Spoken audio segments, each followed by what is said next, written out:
A Petrobras anuncia a construção de 13 novas plataformas de petróleo até 2022. A notícia foi divulgada hoje em seminário na Associação Comercial de Santos, que também discutiu a implantação de uma base de offshore na região.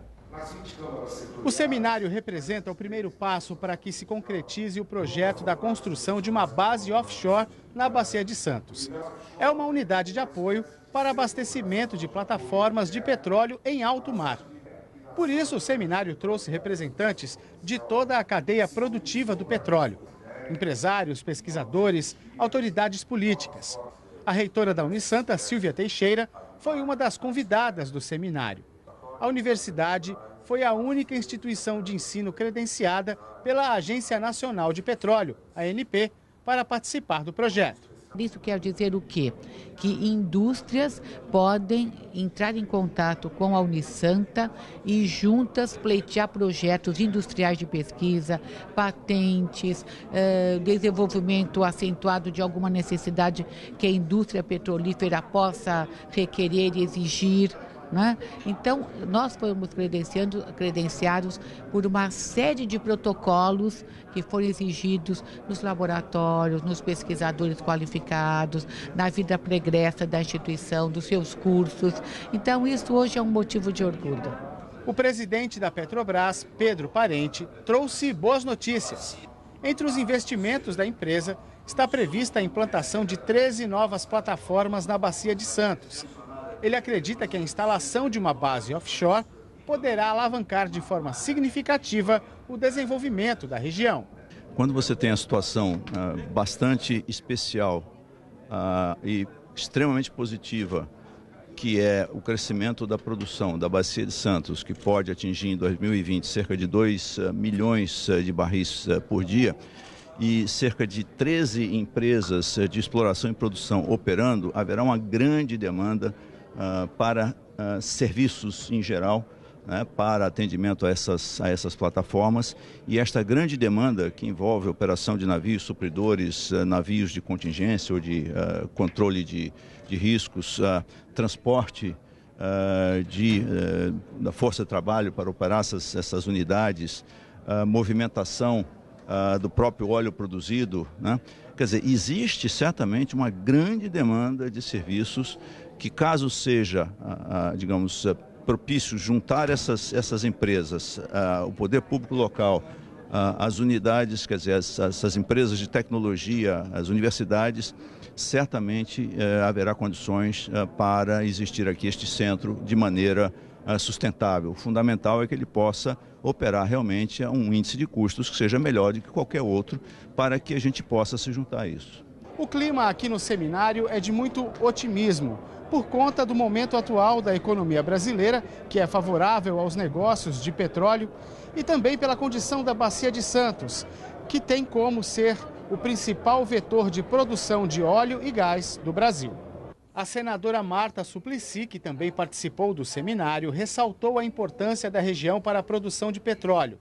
Ela acredita que o cenário é positivo e favorece o crescimento. Eu acho que o maior impedimento foi ultrapassado, porque quando nós tínhamos uma lei que a Petrobras era obrigada a participar, pelo menos com 30% da perfuração do pré-sal, era impossível. Porque não adianta você querer uma coisa que é até bacana na ideia, mas a Petrobras estava quebrada, não tinha nenhuma condição de investir. Depois, o tempo que isso hábil para conseguir a recuperação da Petrobras, fazer o leilão e começar esse investimento, foi muito bem colocado pelo presidente da Petrobras. O mundo está mudando e eu diria aí pessoalmente, foi muito discutido isso no Senado e muito alertado, nós íamos morrer com um ouro lá embaixo da terra, embaixo lá no oceano. Então, essa lei foi importantíssima e foi isso que destravou e permitiu recuperar o começo da recuperação das plataformas e levou a Petrobras agora, inclusive foi mencionado, a investir bastante no parque de tecnologia.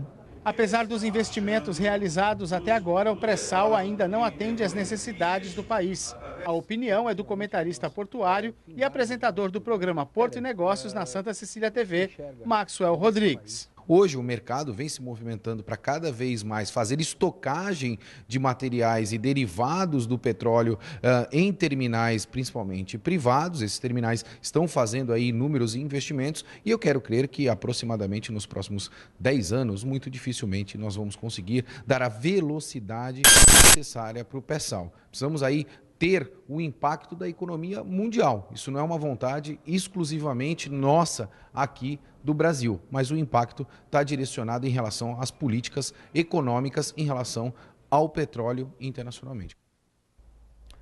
Hoje à tarde, o diretor de pós-graduação da Unisanta, Áureo Pascoaleto Figueiredo, que também participou do seminário, falou sobre a exploração do pré-sal no Brasil.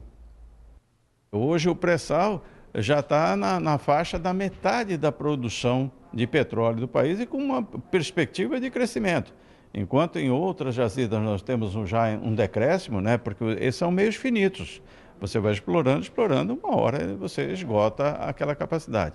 Então, o pré-sal, ao contrário, são novas posições de exploração que a cada dia vão se consolidando e se preparando para a efetiva exploração.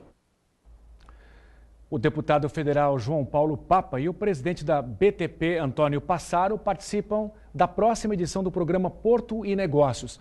Ao final da gravação realizada hoje, eles fizeram uma análise do crescimento na movimentação de cargas no Cais Santista. 2018 começou com recorde no maior porto da América Latina. Os embarques e desembarques somaram quase 9 milhões de toneladas em janeiro, o melhor resultado histórico para o mês. O aumento na movimentação de mercadorias foi de 13% em relação ao recorde anterior, em 2013. Tivemos, mesmo nos meses de dezembro, janeiro, que foram geralmente são meses de mais calo, não vimos nenhum calo e vemos que a carga está aumentando. O Porto Santista ganhou novos terminais eficientes, modernos, rápidos na movimentação de cargas, os navios estão crescendo de tamanho. Eu acho que Santos está fazendo, quer dizer, o Porto de Santos está fazendo a sua parte, né? Agora, o governo federal, os governos de um modo geral, precisam reagir. Nós precisamos modernizar a malha ferroviária, ter acessos terrestres também por rodovias mais adequados e também essa questão da dragagem que será assim, decisiva para o futuro do nosso porto. Eu acho que estamos caminhando, é preciso ainda muita coisa para termos de fato o Porto Santista consolidado como um dos mais importantes da América do Sul, mas andamos bem nos últimos anos. Incêndio em um carro na pista sentido Gonzaga, Ponta da Praia, da Avenida da Orla, em Santos. Foi perto do Canal 5. As chamas destruíram um veículo em poucos minutos. Ninguém se machucou. Choveu na zona noroeste de Santos, complica tudo. Quem mora, trabalha ou passa pela região não aguenta mais. Entra ano, sai ano, muda prefeito, muda vereador e ninguém resolve nada. Os problemas por lá têm as características de uma virose. Depois do pico, as sequelas ainda permanecem por dias. Nas ruas do bairro Chico de Paula, é fácil ver as marcas da última enchente nos muros. Nesta farmácia, quase na esquina da Avenida Nossa Senhora de Fátima, a mesma coisa. O dono é o Danilo. Ele conta que sempre que chove é um sofrimento. A enchente aqui é uma coisa normal. Choveu coisa de 15, 20 minutos, a água sobe aqui de um jeito e demora demais para baixar. Nessa última chuva demorou 2 dias para baixar a água. E a gente tenta se prevenir ao máximo para não perder as coisas, porque a gente já perdeu aqui computador, já perdeu geladeira, porta de ferro, coisas estragadas, balcão, mercadoria, a gente perde tudo aqui, cara. Na última vez você teve que fechar a loja? Fiquei 2 dias fechado, cara. Prejuízo de quanto? Em torno aí de uns 4 mil, mais as contas atrasadas que eu tive que pagar juros, porque eu não consegui nem vir até aqui para pegar as contas para pagar, nem isso a gente consegue fazer, cara. Para tentar conter a água, para ela não entrar aqui na farmácia, o Danilo fez essa chapa de alumínio aqui que funciona como uma comporta. Como é que é isso, Danilo? Sim, a gente fez a chapa na medida certinha da porta, né? A gente emborrachou ela, onde a gente pressiona ela totalmente para frente, que evita que a água entre. Que aí bate água, bate caminhão, alguma coisa, aí a gente fica sossegado aqui, pelo menos. Só fica a água que volta lá de trás mesmo. Não fosse essa comporta que você construiu aqui, a loja tava alagada toda hora, né? Toda hora, cara. Pelo menos essa essa mercadoria da prateleira de baixo aqui já teria sido perdida nessa última enchente, por exemplo. E quanto você gastou para fazer isso aqui? No total de material, mão de obra, acredito eu que uns R$1.500 a R$2.000. Dinheirinho bom, né? Poderia ter sido investido na loja de volta. Com certeza, cara. Aliás, todo o dinheiro que a gente já perdeu de coisa aqui poderia ter sido investido na loja. Mesmo com a comporta, a água volta pelo encanamento. Por isso, dentro da loja tem piso estourado e divisórias de madeira que apodreceram. Neste restaurante, a Josiane mostra as marcas que a água deixou no balcão. E a história se repete. Caos, toda vez que chove forte. Que nem quinta estava tudo alagado, não teve condição de abrir, né? Mas quando tá, a gente trabalha dentro d'água, né? Vai fazer o quê, né? Tem que trabalhar, né? Pode sair, tem que ficar dentro d'água. Vim trabalhar dentro da água, sair com água, é assim. Os meninos da noite mesmo, da noite às vezes até fica aqui dentro à noite. Pra ir embora não tem como, né? Tudo alagado. Tem que dormir aqui? Tem que dormir aqui, já dormiu, meu patrão já dormiu, o funcionário já dormiu aqui dentro, já, tudo. A última enchente aconteceu há menos de uma semana. Em 24 horas, choveu metade do que era previsto para o mês inteiro. A entrada da cidade ficou inundada por quase 2 dias. O chefe do escritório de planejamento da Prefeitura de Santos explica que os projetos das obras de drenagem estão prontos e já tem o dinheiro. Mas para começar a execução depende de uma liberação da Justiça. E foi feita a licitação no mês de agosto do ano passado. Infelizmente, ela teve agora em janeiro uma ordem judicial para paralisação por conta de uma empresa que perdeu a licitação. Estamos aguardando o juiz liberar essa execução e a partir do momento que ele liberar, nós temos condição de começar o trecho da Nossa Senhora de Fátima desde a ponte da Rua Júlia, que é o que falta, onde terminou a etapa 1, nós vamos concluir até a Rua Itaém e nesse trecho serão feitas grandes obras de drenagem. Para terem uma impressão de como funciona a drenagem lá, hoje você tem um tubo de 90 centímetros para recolher toda a água daquela região e levar até a Galeria da Ana Santos. Nós vamos fazer uma grande obra de drenagem, está tudo planejado, basta a liberação judicial para a gente iniciar esse processo. Pois é, para quem convive com as enchentes, por enquanto, só resta se indignar. Tipo, manda e-mail, liga, ouvidoria, tá sempre pedindo pro pessoal limpar aqui os bueiros para ver se ameniza, mas tá cada ano pior, tá cada vez piorando, alaga mais fácil, demora mais para baixar e é sempre a mesma resposta que vão fazer alguma coisa, mas ninguém faz nada, cara. Para falar mais sobre o assunto, o Caderno Regional recebe o engenheiro Átila Chebe, professor do curso de Engenharia Civil da Unisanta. Boa noite, professor. Boa noite. Obrigado pela presença. Professor, podemos dizer que a atual rede de drenagem aqui de Santos está ultrapassada? Essa é uma questão complexa de se responder um sim ou um não, uma vez que toda a rede, para deixar claro para os ouvintes, toda a rede de drenagem, ela é projetada para um horizonte de vivência no entorno da região. Então, leva-se em consideração os índices pluviométricos e um provável crescimento no entorno, principalmente considerando a impermeabilização. O que há, sim, é que se fazer é uma avaliação da capacidade de transporte de vazão dessas redes existentes. Isso não há dúvida da necessidade. Os canais projetados no início do século passado por Saturnino de Brito ainda cumprem a sua função aqui em Santos? Cumprem a sua função. Voltando ao assunto que a gente havia comentado agora, justamente eles são os responsáveis pela condução final dessas vazões. A gente não pode tratar esses canais como se fossem eles os vilões da história, né? Eles cumprem o papel de receber as vazões do que a gente chama da rede de microdrenagem, que recebe a vazão dos lotes. O que há que sim se fazer é verificar o nível de impermeabilidade desses lotes, porque essa vazão, essa ocorrência constante de alagamentos está acontecendo por quê? Porque o nível de contribuição dos lotes do entorno aumentou, né? Então, há que se fazer medidas para que a vazão não chegue muito rápida no canal. A gente não superar o limite de capacidade de vazão desses canais. O asfaltamento, que é praticamente 100% aqui de Santos, também contribui? Contribui, mas não é o vilão da história, né? Vamos fazer uma conta simples, né?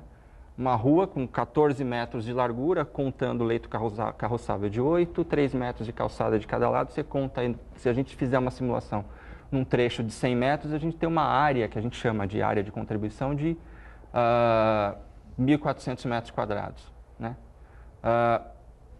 Lindeiro a essa rua, se a gente tiver lotes com profundidade de 30 metros, lote na esquerda e lote na direita, são 60 metros. Nesses mesmos 100 metros de tensão, a gente tem 6 mil metros quadrados de área de contribuição impermeabilizada, porque culturalmente a gente gosta de lote com concreto, pavimentado, cimentado, e toda essa água contribuindo de maneira rápida direto para a rua.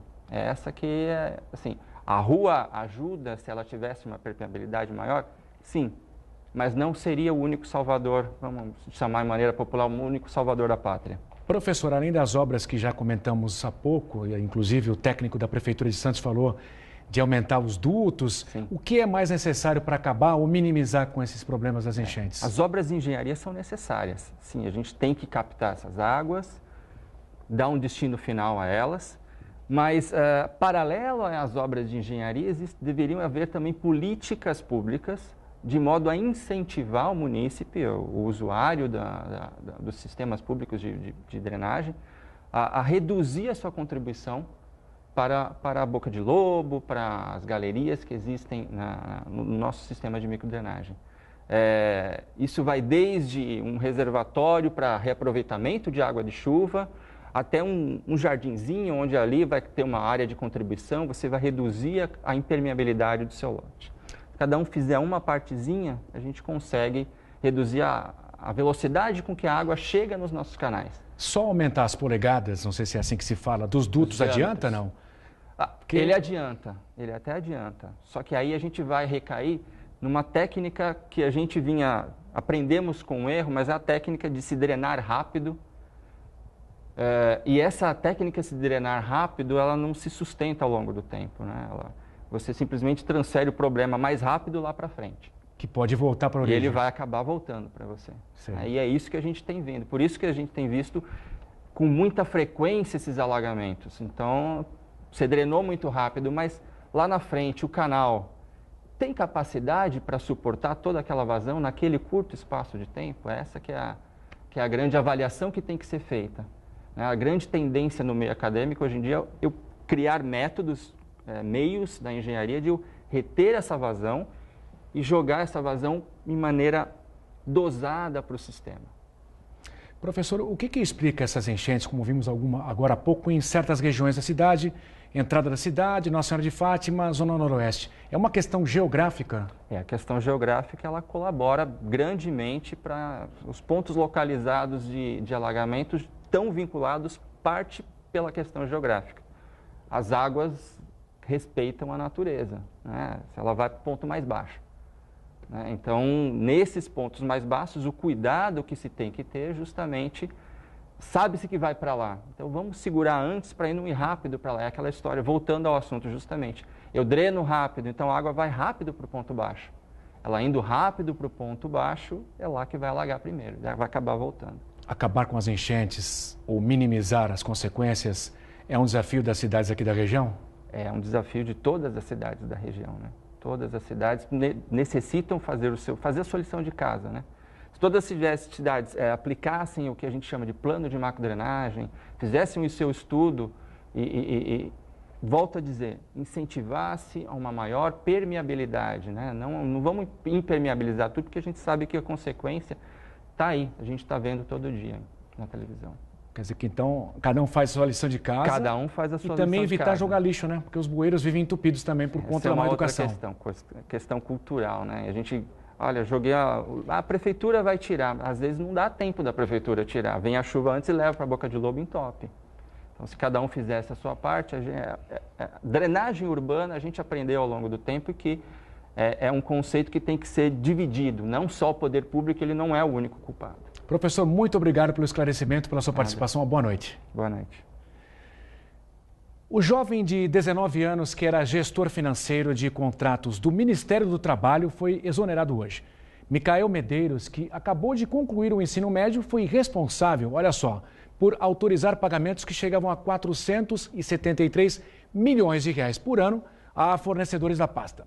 E projetos na área da segurança são destaque na pauta do Congresso Nacional. Veja este e outros assuntos agora no Brasil em 1 minuto.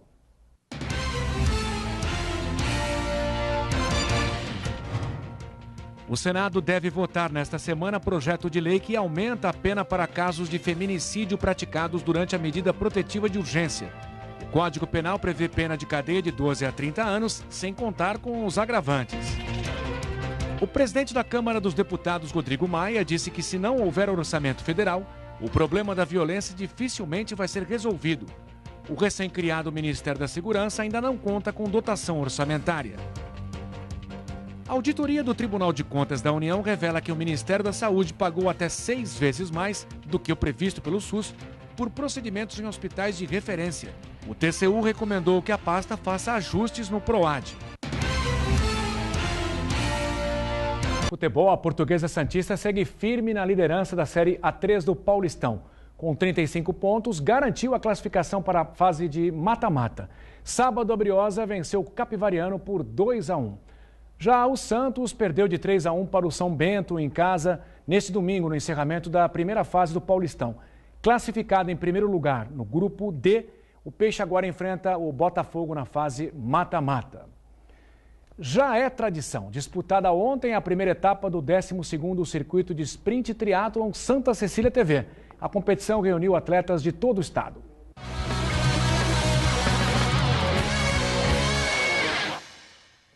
A largada foi no cantão da Praia da Enseada. Primeiro, os homens. Depois, as mulheres. Na água, o desafio era nadar 750 metros. Na sequência, 20 quilômetros de ciclismo. E para encerrar, 5 quilômetros de corrida. O grande vencedor da etapa foi Rodrigo Cunha, um guarda-vidas do Guarujá, que voltou a treinar no ano passado e ganhou a prova pela primeira vez. O ano passado foi muito positivo, né? Fui campeão paulista, campeão brasileiro na categoria, vaga para o Mundial. E dei continuidade, né, nos trabalhos e a gente agora coroou com essa vitória em casa, com os amigos, não tem coisa melhor. Em segundo lugar, Jefferson Oliveira, que é atleta do Guarujá. Essa prova é uma prova curta, onde requer mais explosão, mais intensidade. Então falo para você que foi bem difícil, ainda mais pelo nível que tá. Os 3 atletas da minha equipe são nível nacional, nível de pro, então acompanhar eles é bem difícil, mas graças a Deus tudo deu certo hoje. O tricampeão da prova, Nicolas Cruz, também do Guarujá, foi o terceiro a cruzar a linha de chegada. O ano vai ser bom, vai ser bem competitivo. Os outros atletas começaram o ano muito bem, chegando na frente. Gostei muito da prova, estou muito feliz. No feminino, quem chegou em primeiro lugar foi a triatleta do Guarujá, Vivian Alves. Para mim, que é a primeira vez, eu acho que é bastante técnico por conta das curvas, são 9 voltas. Mas aqui é incrível, tem bastante espaço para fazer a prova, é muito legal. Em segundo, Thaís Caroline, de Mogi das Cruzes. A primeira triatlon que eu fiz foi ano passado, foi a última etapa. E aí eu estava lesionada no tendão e para mim essa prova foi ótima, eu nem estava esperando essa colocação, na verdade. Ana Clara, do Guarujá, foi a terceira colocada. A segunda vez que eu estou pegando aqui o pódio geral, na última etapa do ano passado, na quinta, eu fiquei em quarto no geral, esse ano fui em terceiro. E se Deus quiser vai melhorar cada vez mais. Eu já vou ser campeã ainda. Ao todo, 150 triatletas fizeram parte dessa competição super disputada que agitou o Guarujá. Hoje o dia foi maravilhoso, né? Parece que São Pedro ajudou bastante mesmo. Ar flat, águas cristalinas, né? Atleta de ponta. E a abertura oficial do 12º Circuito de Sprint Triathlon Santa Cecília TV não poderia ser diferente, né? Sucesso total.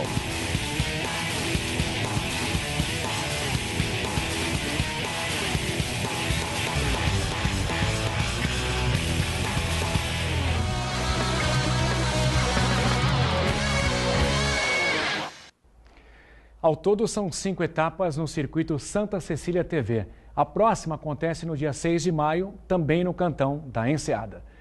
E domingo também teve mais um pedágio da Santa Cecília FM. A barraca foi montada na praia do Itararé, em São Vicente. Domingo, dia de sol, de praia. E nada melhor do que encontrar um locutor da rádio que só toca música boa.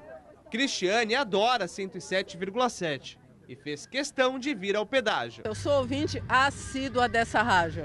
Para mim, ela é a melhor FM da Baixada Santista. É uma rádio que toca, na minha opinião, é a única rádio que toca os melhores flashbacks dos anos 70. 80. É única, assim, sem contar que a equipe da Rádio Santa Cecília, para mim, são os melhores locutores. Os ouvintes ganharam brindes e adesivos da rádio. Teve gente que veio de carro, de moto e até o motorista do ônibus parou. Já o Sérgio preferiu vir pedalando. Eu vim de bicicleta, né, dar uma volta, o dia tá lindo para isso, e resolvi dar uma parada aqui na barraca do Santa Cecília, a qual eu escuto todos os dias. A estrutura foi montada na praia do Itararé. Ao longo da manhã e início da tarde, os locutores entraram ao vivo na programação. Placa, os 5 primeiros carros que pararem aqui vão ganhar 6 meses de musculação da Academia Unisanta. Quando você vem fazer o pedágio é muito legal, porque é um retorno legal, as pessoas querem conhecer os locutores, ver como é que você é e tal. No meu caso é um pouco diferente, porque eu também apresento os programas da televisão, então o pessoal já tem uma referência. Mas os outros não, é só a voz, né? É uma voz que entra na sua casa, que você ouve e tal.